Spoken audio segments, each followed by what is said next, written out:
नमस्कार, मी युगा. तशी युधा किचनमध्ये आपले सर्वांचे स्वागत आहे. आणि आपण बघतोच तशी युधा किचनमध्ये नेहमी पारंपरिक पदार्थ दाखवण्याचा प्रयत्न करते. त्याचप्रमाणे आज मी तुम्हाला कर्नाटक स्पेशल करदंत कसं करतात ते मी दाखव. करदंत म्हणजे काय तर ह्याच्यात सगळे ड्रायफ्रूट्स येतात आणि हा पदार्थ हिवाळ्यात केला जातो. म्हणजे हा बेळगाव आपलं आणि गडहिंग्लज इथे यात्राला जर कोणी गेले असेल, वेगवेगळ्या देवींच्या यात्रा असतात आणि त्या यात्रेच्या दरम्यान आपण जेव्हा प्रसाद घ्यायला जातो तर तिथे हा करदंत पदार्थ ठेवलेला असतो, म्हणजे बत्ताशा, लाह्या वगैरे. करदंत म्हणजे काय तर ड्रायफ्रूट घालून केलेली बर्फी. आता त्याच्यासाठी लागणारं साहित्य काय ते मी सांगते. तर मी काय केलं, एक मापानेच घ्यायचं आहे समप्रमाणात. हा 1/2 किलोचं माझं माप आहे, 1/4 कप. या मापाने मी ड्रायफ्रूट घेतले. तर काय घेतले, बदामाचे तुकडे, काजूचे तुकडे, हे अक्रोड, अंजीर, बेदाणे किंवा मनुके म्हणतात ह्याला, हे खजूर, ओला खजूर किंवा तुम्ही सुके खारीक घेऊ शकता. या पंपकिन सीड्स आणि मगज हे अंजीर आहे आणि हे खजूर आहे. मी सांगताना थोडं उलटसुलट झालं आहे, पण म्हणजे तुम्ही ह्या जागी सुके खारीकचे तुकडे घेऊ शकता. डिंक, आता सुकं खोबरं ह्याला 1 वाटी लागेल. बाकी हे सगळं मी समप्रमाणात घेतलं आहे. आणि 1 वाटी गूळ लागणार, प्लस 2 चमचे मोठे खसखसचे आणि थोडं जायफळची पूड करायला ही जायफळ घेतलेली आहे. तसंच तूप लागणार आहे आपल्याला आणि नंतर वेलची पावडर. सगळं झालं. तर आता कसं करायचं हे मी क्रमाक्रमाने तापत ठेवले. मध्यम गॅसवर ठेवायचं आहे आणि आपल्याला पहिल्यांदा सुके जिन्नस भाजून घ्यायचे. म्हणजे मी पहिलं हे सुकं खोबरं जाळायचं नाही आहे. जाळलं तर तुमचं ते कडवट लागेल. तर हलक्या म्हणजे मध्यम गॅसवर गुलाबी रंगासर होऊन ते भाजायचं. आता हे ड्रायफ्रूट भाजणं, तळणं ह्याच्या मागचा हेतू, कारण ही चिक्की क्रंची लागते आणि क्रंची लागण्यासाठी यातलं, आता पावसाळा आहे किंवा तुम्ही हिवाळ्यात खाता तर मॉइश्चरायझर त्यातलं निघून जावं म्हणून आपल्याला प्रत्येक पदार्थ भाजून घ्यायचा. यातला दमटपणा जाण्यासाठी आपण जे ओलसर दमट हे जाण्यासाठी प्रत्येक पदार्थ छान कुरकुरीत भाजायचा आहे. आता हे मंद गॅसवर पण सतत हलवत राहायचं आहे. तुम्ही इकडे तिकडे ठेवून जाऊ शकत नाही. तर आता हा मी प्रथम खोबरं भाजून घेते. इथेच राहतं. आपलं खोबरं ब्राऊन झालं आहे. खूप जाळायचं नाही आहे, कारण त्याचा क्रंचीनेस बरोबर जर काळपट झालं तर ते कडू लागेल, म्हणून मी हे उतरवते.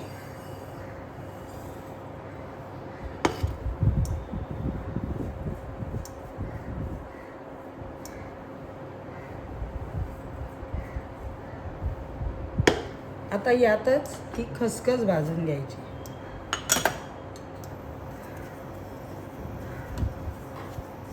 कढई गरम असल्यामुळे खसखस लगेच भाजली जाते, त्यामुळे तीही भाजली की लगेच काढून घ्यायचं आहे.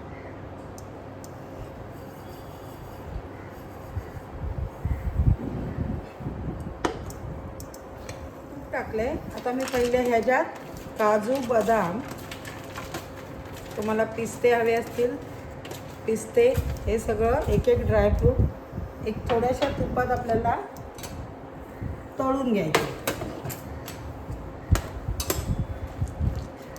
परत थोडंसं त्यातलं ओलसरपणा, दमटपणा जाण्यापुरतंच आपल्याला भाजायचे.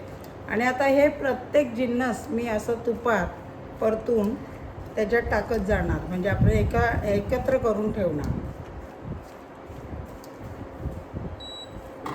हे बघा, हे आपले काजू बदाम हे आधी मी त्यात भाजून घेतले.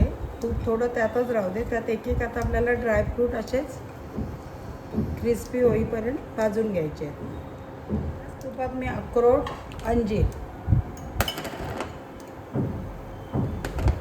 हे छानसे क्रिस्पी करून घेते. गॅस मध्यमच ठेवायचा आहे.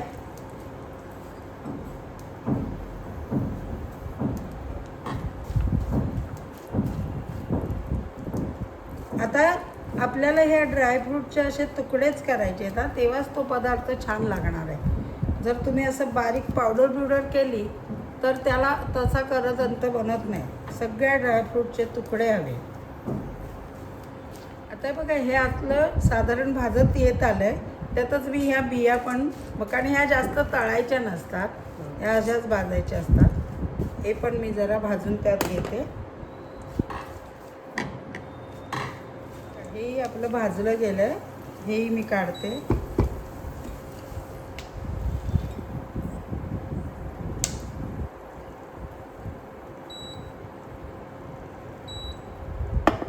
आता ह्यात परत तूप टाकायचं आहे थोडं. मी आता 2 चमचे टाकते.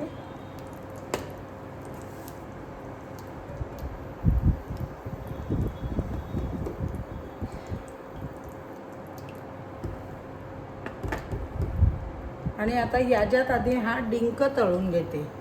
डिंक तळताना एकदम टाकायचं नाही, छान तळला गेला पाहिजे, असा थोडा थोडाच घालायचा.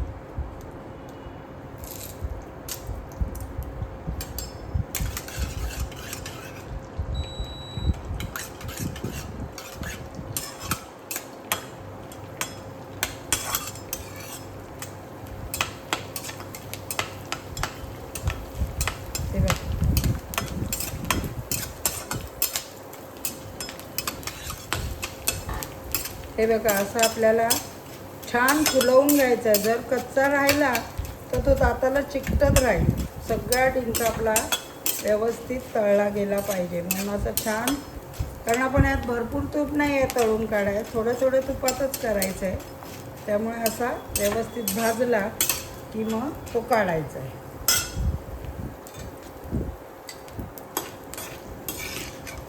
आता असा भाजला फुलला की मी काढते. याच्यात हे मनुके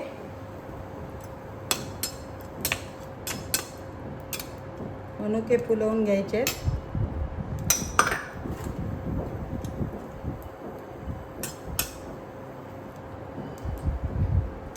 चालू. आणि यातच हे ओले खजूर किंवा जर सुके असेल तर ते. तर हे छानसं नरम झालं की आपले सगळे ड्रायफ्रूट भाजून झालेले आहेत. पण आपलं छान भाजलं गेलं आहे. हेही ह्यात काढायचं आहे. मी काढून घेते. आता काय करायचं आहे, सगळं आपले ड्रायफ्रूट भाजले. आता ह्याच्यात अगदी थोडं तूप टाकायचं आणि हा गूळ टाकायचा आहे. आणि गुळाचा थोडंसं पाणी घालून आपल्याला पाक टाईप, घट्ट पाक नाही, अगदी 4 चमचे म्हटलं तरी पाणी तेवढं टाकायचं. आणि आता हे गूळ चांगला वितळून घ्यायचा आहे. आणि मग आता एका ट्रेला तूप लावून ट्रे तयार ठेवायचं आहे आपल्याला. आणि हे भाजलेले सगळे जिन्नस तुम्हाला मी दाखवते.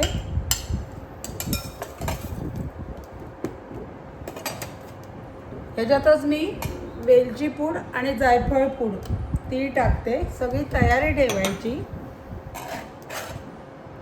आणि हे सगळं ह्यात मिक्स करायचं. एका प्लेटमध्ये करा किंवा भांड्यात. सगळं काढलेलं गुळ आपला पूर्ण वितळून उकळी आली. आता काय करायचं आहे, हे सगळं यात घालायचं आहे.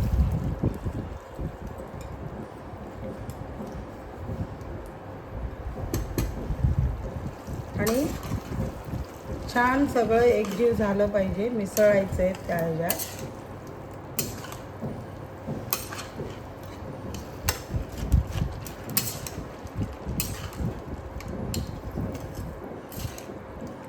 कढई सुटेपर्यंत आपल्याला ते गुळात सगळं मिक्स करून घ्यायचं आहे. गुळाच्या आपलं पाकात हे मिक्स करायचं आहे.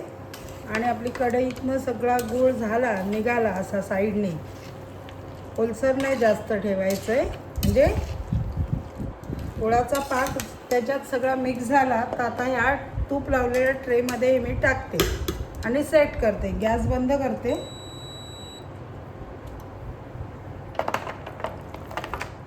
आता आपल्याला हे ट्रेमध्ये सेट करायचं आहे छानपैकी सगळीकडनं लेवलला.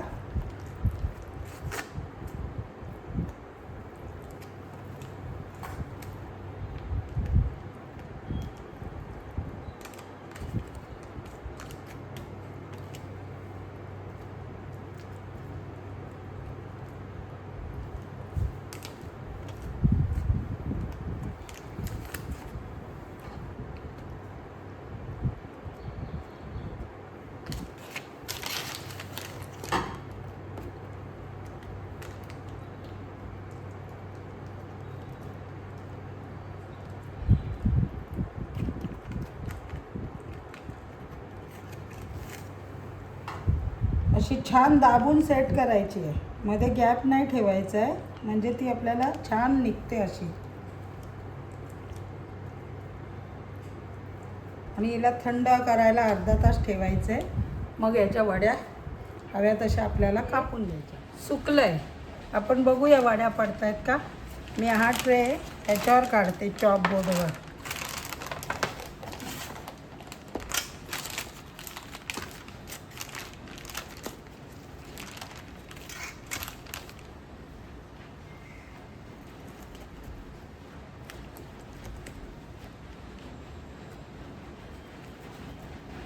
मार्क करून ठेवलेलं मी.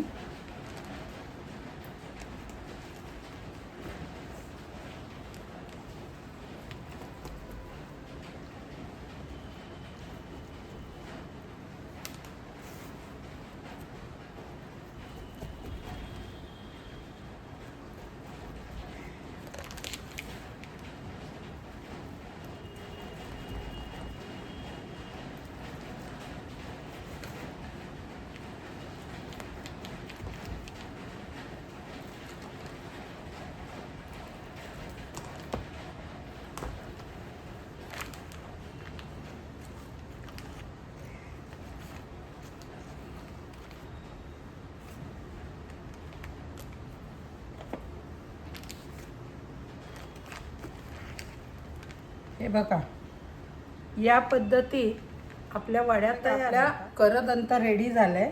आणि जर तुम्हाला सॉफ्ट हवे असेल, खरं तर असंच असतं. हे बघा इतकं मस्त मुलायम नरम अशी ही वडी असते.